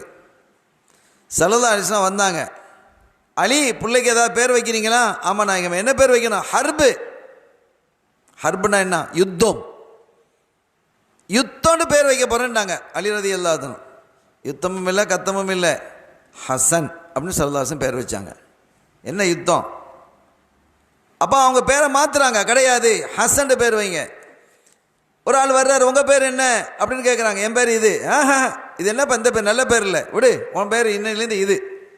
இப்படி எத்தனையோ பெயர்களை மாற்றி இருக்கிறாங்க ஸல்லல்லாஹு அலைஹி வஸல்லம். உங்களுடைய பிள்ளைகளுக்கு அழகான பெயர்களை வைங்கிறாங்க.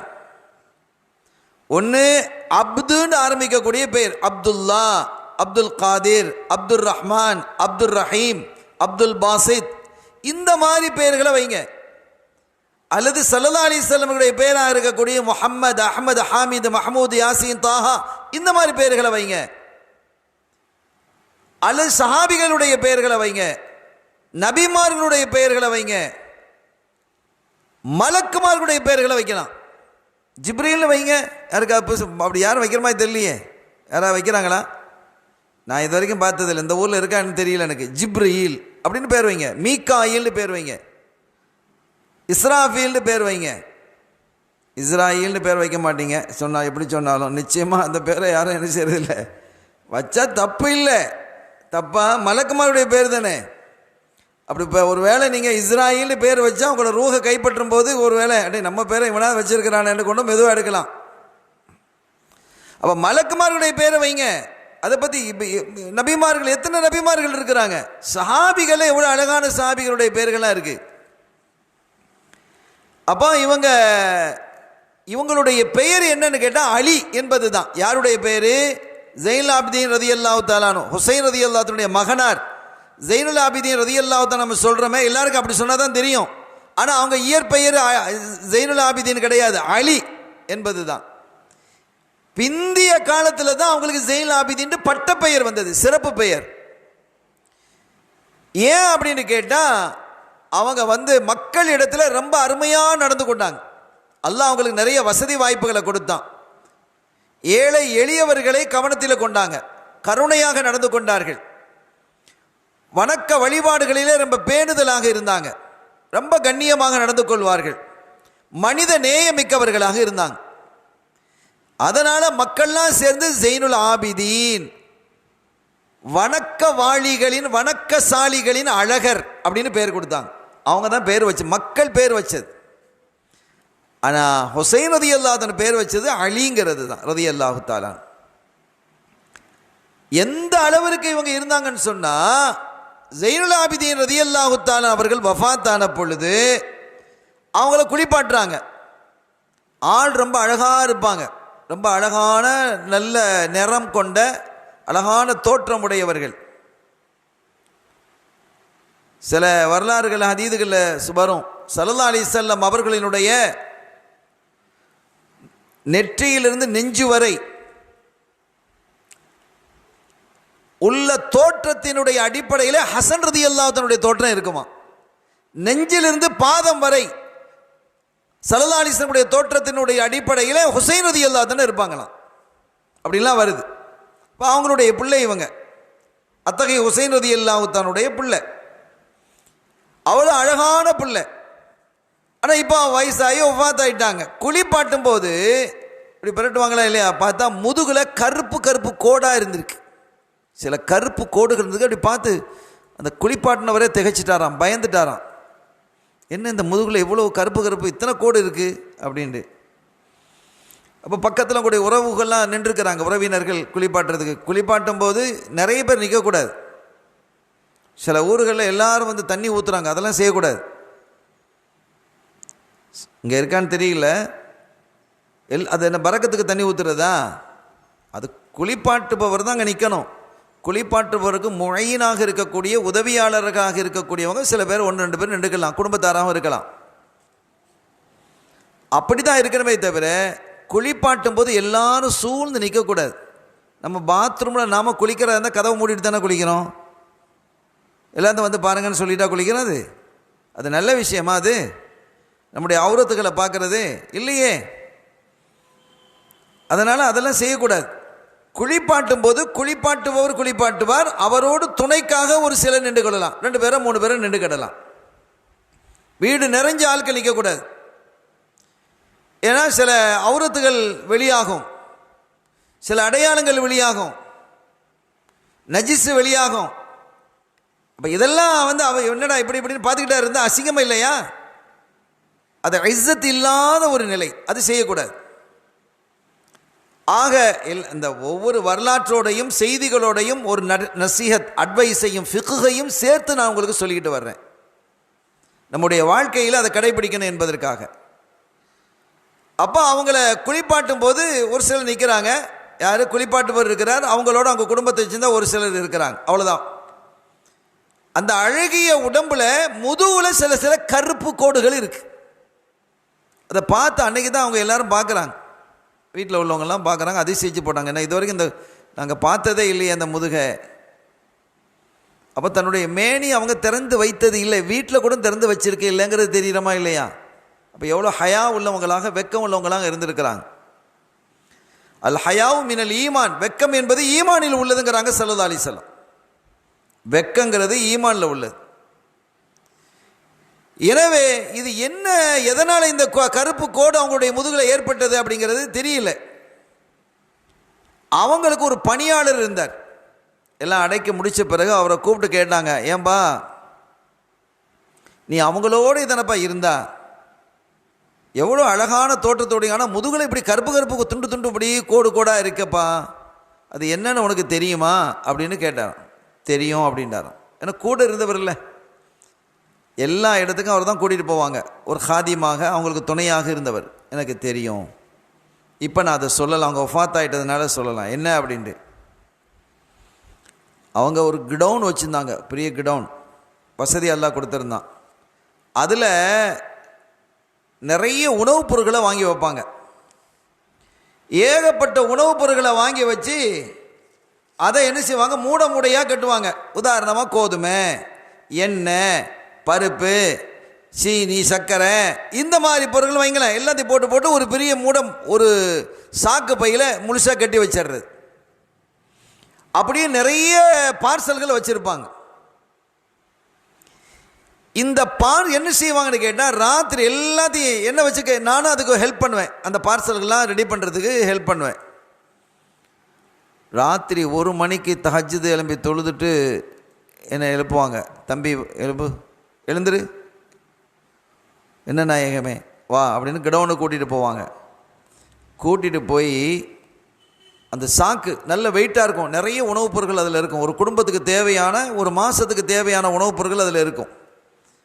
அதை என் முதுகில் தூக்கி விடுவாங்க. அவங்க முதுகில் தூக்கி விட சொல்லுவாங்க என்ன. இப்போ நான் எத்தனை இதை சொல்லிக்கிறேன், நான் எங்கே போகணுமோ அங்கே நான் தூக்கிட்டு வர்றேன், நீ அங்கே வரக்கூடாது, நீ அங்கே வரக்கூடாது, ஏன் முதுகில் தூக்கி விடுவாங்க. வேறு யாரையும் கூப்பிட மாட்டாங்க, அவங்களுடைய மக்களுக்கோ மனைவிக்கோ குடும்பத்தாருக்கோ தெரியாது. என் முதுகிலே தூக்கி விடுவாங்க. நான் அப்படி தூக்கி விடுவேன், கொஞ்ச நேரம் போயிடும், என்னை பின்தொடர்ந்து வரக்கூடாதுன்னு சொல்லிடுவாங்க. நான் எங்கே போகிறேன்னு இங்கே வரக்கூடாது, எனக்கு பின்தொடர்ந்து வரக்கூடாதும்பாங்க. அவங்க போவாங்க, போயிட்டு வந்துடுவாங்க. அதுக்கப்புறம் அடுத்த முதுகில் தூக்கி விடுவேன். அடுத்து ஒரே நாளில் எத்தனையோ பார்சலை தூக்கிட்டு தெருவில் போவாங்க, யாரும் இருக்க மாட்டாங்க. ஏழ்மையான வீடுகளிலே போய் அந்த வீட்டுக்கு முன்னால் டகான அந்த பார்சலை போட்டுட்டு கதவை தட்டுவாங்க, டக்குன்னு கதவை தட்டுவாங்க. தட்டிட்டு டக்குன்னு என்ன செஞ்சிருவாங்க, மறைஞ்சிருவாங்க. நான் விளங்கிக்கிட்டேன், பின்னால் ஒரு தடவை அதை கண்டுக்கிட்டேன், மறைஞ்சிடுவாங்க. வேலை எங்கேயா போய் ஒரு இடுக்குகளில் சந்துகளில் போய் ஒளிஞ்சிக்கிடுவாங்க. அவங்க தூக்கிட்டு போன பிறகு அவங்க பார்ப்பாங்க, என்னடா பார்சல் இருக்குது அப்படின்னு பார்த்தா உள்ள சாப்பாடுலாம் இருக்கும், உணவுகள்லாம் இருக்கும், அரிசி, கோதுமை, பருப்பு, அது இது, எண்ணெய், சீனி, உப்பு, தேவையான பொருட்கள்லாம் இருக்கும். அவங்களுக்கு கஷ்டத்தில் இருக்கிறாங்க, அவங்க எடுத்துகிட்டு போயிடுவாங்க. இது ஒரு தடவை தான் பரவாயில்ல, ஒவ்வொரு மாதமும் நடந்துக்கிட்டே இருக்கு. அப்போ இது யாரோ ஒரு ஆள் செய்கிறாங்க, யார் செய்கிறாங்கிறது அந்த ஊரில் யாருக்குமே தெரியாது, யாருக்கும் தெரியாமல். அப்போ எப்படிப்பட்ட வாழ்க்கை வாழ்ந்துருக்கிறாங்க பாருங்கள். அந்த சுமையை தூக்கி அந்த மூடையை தூக்கி வச்சு இந்த கருப்பு கோடுகள்லாம் அதனால் ஏற்பட்டது அப்படின்னா. அந்த ஊரில் இது யார் செய்கிறா, இந்த நல்ல காரியத்தை யார் செய்கிறான்னு அவங்களே வெளியிலும் சொல்ல முடியாது. ஏன்னா எங்களுக்கு இப்படிலாம் கூட யாரோ தர்றாங்க அப்படி சொன்னாலும் அது வெக்கம் தானே, அதனால் யாரும் சொல்கிறது இல்லை. ஆனால் எல்லாருமே ஏங்கிக்கிட்டு இருந்தாங்க, இது யார் செய்கிறா அப்படின்ட்டு. யாருமே கண்டுபிடிக்க முடியல. அவங்க வஃபாத்துக்கு பிறகு இந்த உணவு வரவில்லை என்று தெரிந்ததும் இவங்க தான் செஞ்சாங்கன்னு தெரிய வந்தது. கண்ணியத்திற்குரிய பெருமக்களே, இப்போ இந்த மாதிரி இந்த உணவளிப்பது என்பதெல்லாம் இறைவனுடைய நெருக்கத்தை தரக்கூடியது, அல்லாஹ்வினுடைய நெருக்கத்தை தரக்கூடியது தான் இந்த உணவளிப்பது. ஏழைகளுக்கு, பசித்தவர்களுக்கு உணவளிப்பது. அன் துஷ்பி அல் கபிதல் ஜாயிஆ அப்படிங்கிறாங்க ஸல்லல்லாஹு அலைஹி வஸல்லம். தர்மத்திலெல்லாம் பெரிய தர்மம் எது? பசித்திருக்கக்கூடிய வயிறை நிரப்புவது. எத்தனையோ கல்யாண வீடுகள் எல்லாம் இஸ்ராஃபா வீணா கொண்டு குப்பையில் கொட்டப்படுது. நான் அவ்வளோ அது சமைச்சேன் இது சமைச்சேன். இப்போ எல்லாம் கல்யாண வீடுகள்லாம் எப்படி ஆயிடுச்சு அப்படின்னு கேட்டால் அலங்கார வீடுகளாக மாறி போய் விட்டது. அங்கே நிறைய பொருட்கள் எல்லாம் இஸ்ராஃபாக வீண் விரயம் செய்யப்படுகிறது. எத்தனையோ மக்கள் பசியோட பட்டினியோட வாழ்ந்து கொண்டிருக்கிறாங்க. அப்படி கனெக்ட் பண்ணி பார்க்கணும்.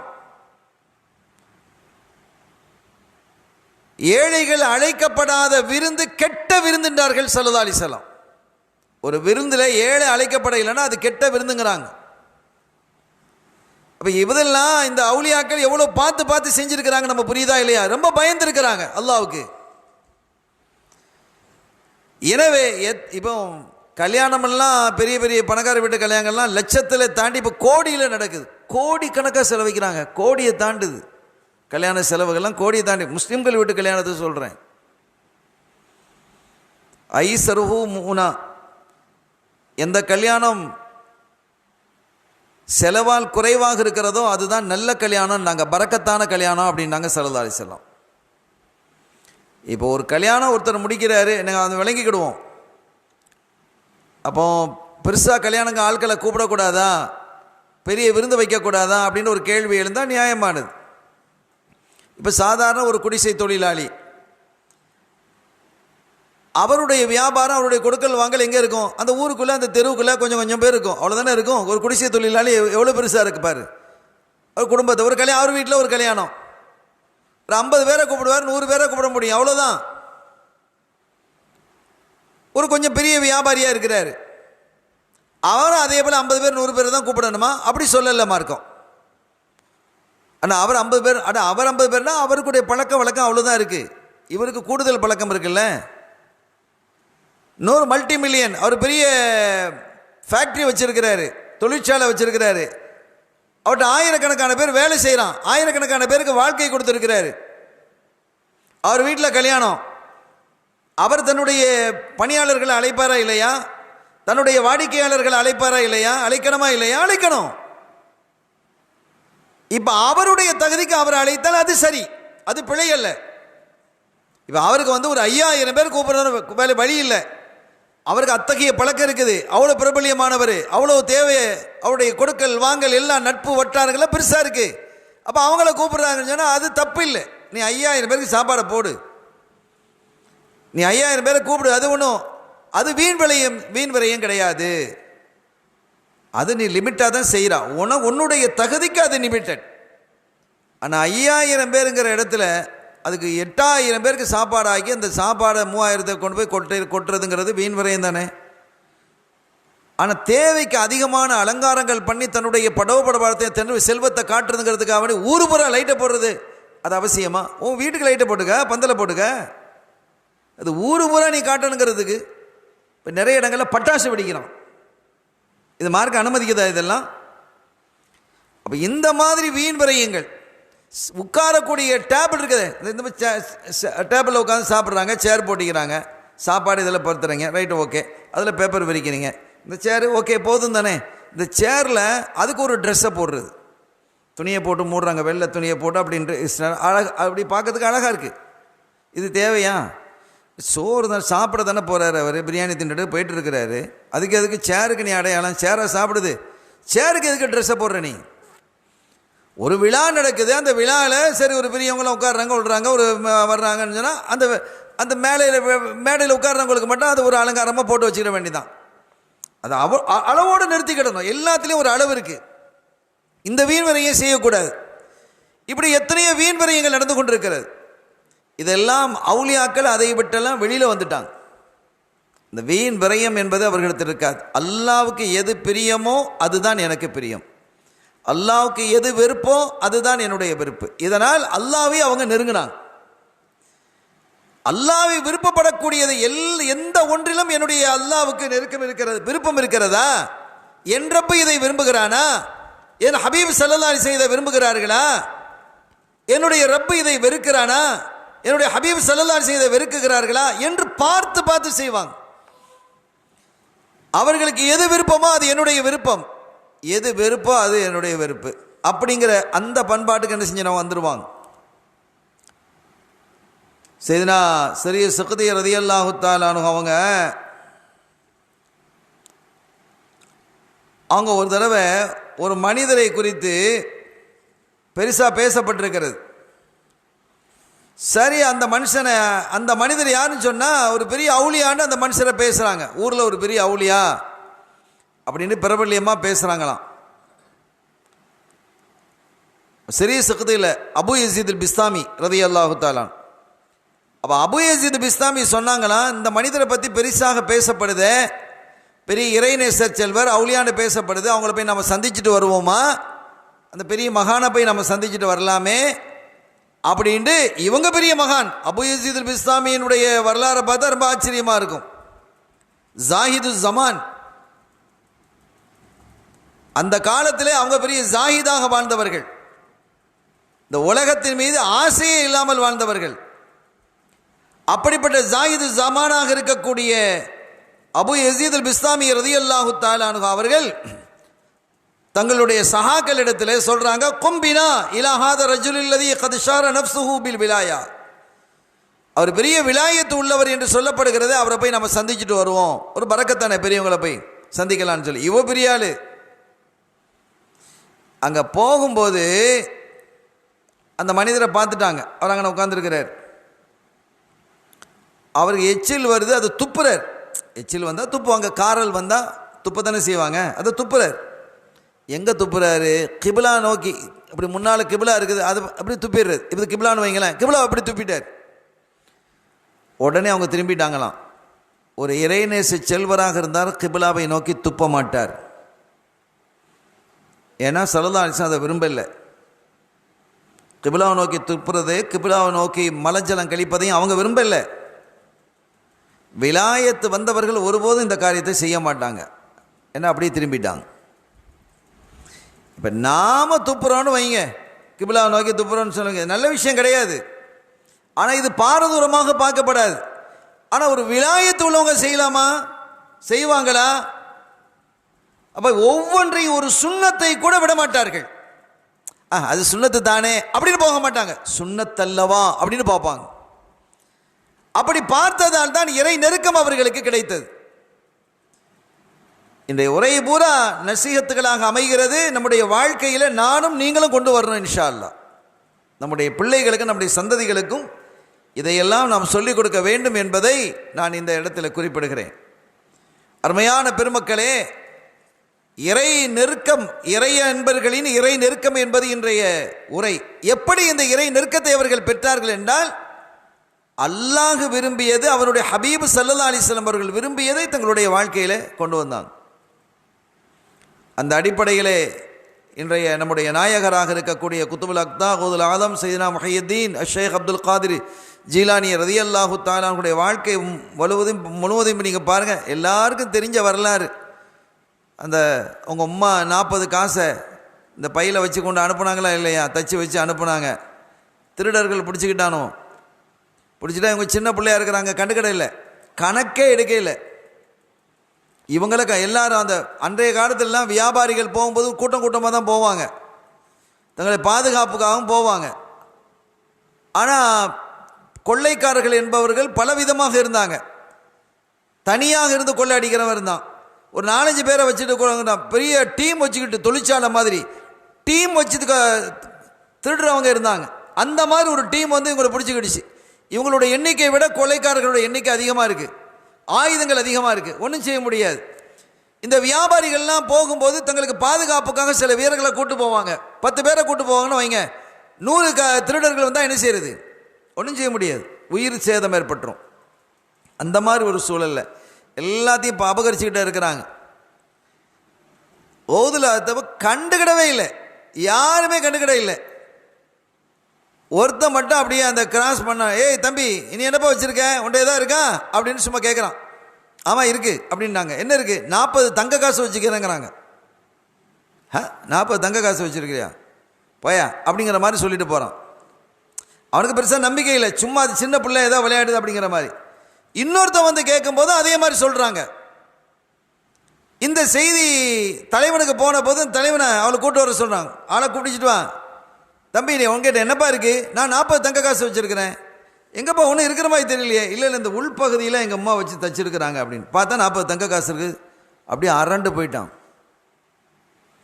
தம்பி ஒன்று நாங்கள் கணக்கிலே எடுக்கலையேப்பா, கணக்கிலே எடுக்க இல்லை, என்ற ஒன்றுமே இல்லைன்னு சொல்லி தான் நாங்கள் விட்டுட்டு போயிருப்போமே. அநியாயத்துக்கு 40க்கு தங்க காசை கொண்டு வந்து கொடுக்குறிய நீ என்கிட்ட ஒன்றுமே இல்லை, சும்மா கேட்டோம் என்னப்பா இருக்குது, ஒன்றும் இல்லை அப்படின்னா போயிருப்போம். இப்போ ஒரு திருட வந்து நம்மகிட்ட பணம் இருக்குது, என்னப்பா வச்சுருக்கிறான், ஒன்றும் இல்லை அப்படின்னு சொன்னால் இது பெரிய பொய்யாகுமா? ஆகாது. நம்முடைய பொருளை நம்ம பாதுகாக்கணும். இது நமக்கு உள்ள ஹுக்கும். நம்ம விலாயத்துடைய ஹுக்கும் வேறு, விலாயத்து வந்துட்டு அது நிலைமை வேறு. அப்போ அவங்க சொன்னாங்களாம், ஓதுலாதன் சொன்னாங்களாம், நான் அப்படி சொல்ல மாட்டேன், எங்கள் அம்மா என்னை அனுப்பும்போது எந்த ஒரு சூழ்நிலையிலும் பொய் சொல்லாதேன்னு சொல்லி அனுப்புனாங்க. எங்கள் அம்மா என்னை அனுப்பும்போது எந்த ஒரு சூழ்நிலையிலும் பொய் சொல்லக்கூடாது அப்படின்னு சொல்லி அனுப்புனாங்கன்னு அந்த வார்த்தையை கேட்டதும் அந்த திருடர்களுடைய தலைவனுடைய கைகள்லாம் நடுங்க ஆரம்பிச்சிருச்சு. ஒரு சின்ன பிள்ளைக்கு இருக்கக்கூடிய இந்த அதப்பு கூட என்கிட்ட இல்லையே.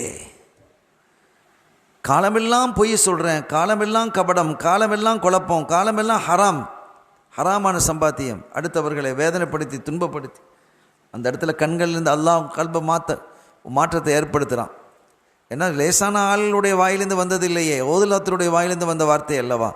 அவனுடைய உள்ளத்தில் அப்படி ஒரு நடுக்கத்தை ஏற்படுத்தி அவங்கெல்லாம் தௌபா செய்தார்கள் என்பதை பார்க்கிறோம். அந்த தொழிலை விட்டு மீண்டு வெளியில் வந்தாங்க. அவர்கள் பலருக்கு விலாயத்து கிடைத்தது என்பதெல்லாம் வரலாறு இருக்கிறது. ஏன் காரணம் என்னன்னா, அந்த ஹலால் ஹராம பேர்னாங்க, இறையச்சம் இருந்தது. இந்த இறையச்சத்தின் காரணத்தினால் அல்லாஹ்வை நெருங்கிட்டாங்க. அல்லாஹ்வை நெருங்கியதன் காரணத்தினால் அவர்கள் யாருக்கும் பயப்படலை. மன் காஃபல்லாஹ காஃபஹு குல்லி ஷை. அல்லாஹ்வுக்கு யார் அஞ்சுகிறார்களோ அவர்களுக்கு எல்லாம் அஞ்சும் என்பது ஸல்லல்லாஹு அலைஹி வஸல்லம் வாக்கு என்ற அடிப்படையிலே அவர்கள் முறையாக ஷரியத்தை பேணினார்கள். ஷரியத்திற்கு மேலாக அல்லாஹ்வினுடைய விருப்பத்தையே முழுமையாக கொண்டு, அவனுடைய ஹபீபினுடைய விருப்பத்தையே முழுமையாக கொண்டு தங்களுடைய வாழ்க்கையை அமைத்து கொண்டதின் காரணத்தினால் அல்லாஹ்வினுடைய நெருக்கத்தை அவர்கள் பெற்றார்கள். அந்த நெருக்கத்தை விட வேறு எந்த நெருக்கமும் சிறந்ததல்ல. அதற்கு நிகராக இன்னொரு நெருக்கம் இல்லை. அதுதான் உண்மை. அதன் காரணத்தினால்தான் அவர்கள் இறை நேச செல்வர்கள். அவர்களுக்கு லா ஹௌஃபுன் அலைஹிம் வலா ஹும் யஹ்ஸனூன், அவர்களுக்கு கவலையும் இல்லை, ஆகிரத்தில் பயமும் இல்லை. எல்லாரும் பயந்து இருக்கும்போது அவங்க பயப்பட மாட்டாங்க. நம்ம நிலைமை என்னாகுமோன்னு எல்லாரும் கவலைப்படும் போது அவங்க கவலைப்பட மாட்டாங்க என்று அல்லாஹ் குர்ஆன்ல சொல்றான். அப்படிப்பட்ட அச்சமற்ற நிலையிலே அவர்கள் ஆகிரத்தில் அல்லாஹ் ஆக்கி வைப்பான். அத்தகைய பெருமக்களை கொண்டாடுவது என்பதும் அவர்களை பற்றி பேசுவது என்பதும், அவர்களுக்காக நம்முடைய நேரத்தை பேசுவதற்காக கேட்பதற்காக நேரத்தை ஒதுக்குவது என்பதெல்லாம் இபாதத், அல்லாஹ்வுக்கு பிரியமானது. ஏன்னா அவருடைய நேசர்களை பற்றி பேசுகிறோம். அந்த வகையிலே இந்த கூட்டமும் அப்படி அமைகிறது. எல்லாம் வல்ல ரப்புல் ஆலமீன் அல்லாஹ் ஜல்ல ஷானஹு வ தஆலா இந்த மஜ்லிஸை கபூல் செய்து நல்லடியார்கள் கூட்டத்திலே அல்லாஹ் என்னையும் உங்களையும் நம்மையும் நம்முடைய சந்ததிகளையும் அல்லாஹ் ஆக்கி வைத்து ஈரோலக சௌபாக்கியங்களும் அல்லாஹ் தந்தருள் பாலிப்பானாக. இந்த மஜ்லிஸை கபூல் செய்வானாக. நம்முடைய பாவங்களை மன்னிப்பானாக. நம்முடைய குறைகளை மறைத்து விடுவானாக. ஆகிரத்தையும் இந்த உலகத்தையும் நமக்கு பாக்கியமாக ஆக்கி வைத்து நம்முடைய மரணத் தருவாயில் லா இலாஹ இல்லல்லாஹ் முஹம்மது ரசூலுல்லாஹ் என்ற கலிமாவோடு மரணிக்கக்கூடிய மகத்தான பாக்கியத்தையும் அல்லாஹ் நமக்கு வழங்குவானாக. நம்முடைய நாட்டு தேட்டங்களை நிறைவேற்றி வைப்பானாக. சாலிஹான ஆஷிக்கான கூட்டத்திலே என்னையும் உங்களையும் நம்மை சார்ந்தவர்கள் நம்முடைய சந்ததிகளையும் அல்லாஹ் இணைத்து வைப்பானாக. பிஹக்கி ஹபீபிஹி ஸல்லல்லாஹு அலைஹி வஸல்லம். எல்லாம் வல்ல அல்லாஹ்வின் அருளையும் ஸல்லல்லாஹு அலைஹி வஸல்லம் ஷஃபாத்தையும் பெறுவோமாக. வாய்ப்பளித்தமைக்கு நன்றி. வஆகிரு தஅவானா அல்ஹம்துலில்லாஹி ரப்பில் ஆலமீன். வஸ்ஸலாமு அலைக்கும் வரஹ்மத்துல்லாஹி வபரகாத்துஹு.